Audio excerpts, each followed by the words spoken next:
Hello, good morning mga kabaho. Balik na naman tayo sa bukid. This is my video for today. So, kailangan natin magpakain ulit ng alaga nating mga aso at saka manok.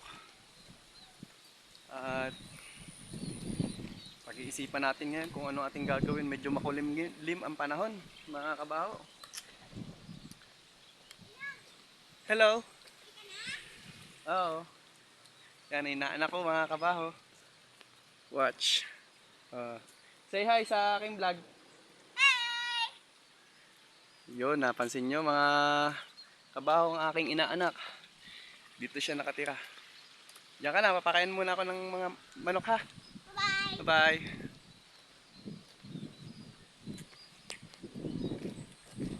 So napaka-dilim talaga ng paligid ngayon. Makulimlim dahil may low pressure na naman tayo guys. Kaya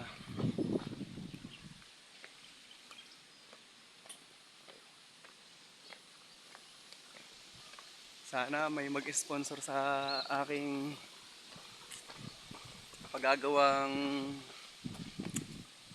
motor para makagawa tayo ng maraming content at saka mga nakakatawa at inspiring content sa mga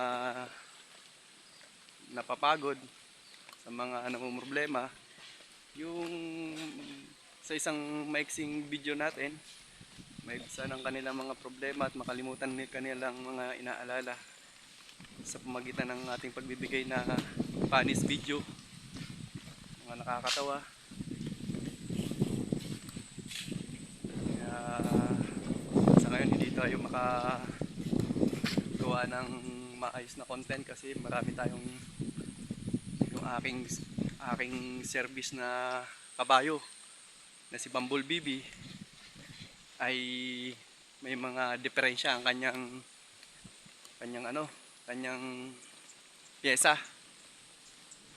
Hindi tayo makagawa ng maraming content o mga magagandang content kasi hindi tayo makaalis ng maayos dito sa ating bukid. Kailangan natin gumawa ng mapagawa ang ating kabayo na si Bumblebee, aking service na motor,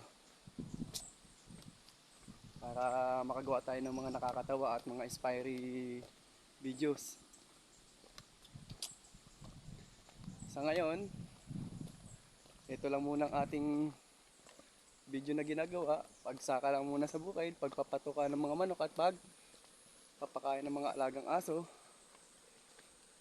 Hanggang dyan muna tayo mga kaibigan, mga katropa. So shoutout nga pala kay Papa 2. Shoutout din kay Boss Clemon Shubal Mapagmahal, kay Dodeng Contreras at saka sa Pilang Patchuburgo. Shoutout nga pala dun. Mga happy Christmas party sa Pilang Patchuburgo 2024. Napadaan ako doon. Salamat sa nagpakain sa akin at saka sa nagtagay ng konti sa akin, at ako hindi pwedeng makipagsabay ng inom dahil tayo ay nag-healthy living muna tayo ngayon. Papalakas ng kalusugan. Kaya salamat sa mga sumusuporta at sa mga nagse-share, nagko-comment at nagre-react sa aking mga video. Salamat po. Sa ngayon hindi pa ho ako makapag-post ng mga followers natin at supporters kasi medyo bihira tayo makagawa ng content at bihira rin tayo makagawa ng videos dahil tayo po ay laging abala sa gawaing bukid. Provincial life. Ayan, talagang hanggang dito na lang muna ating videos mga kabaho. Hasta la vista amigos. I shall return. Bye bye.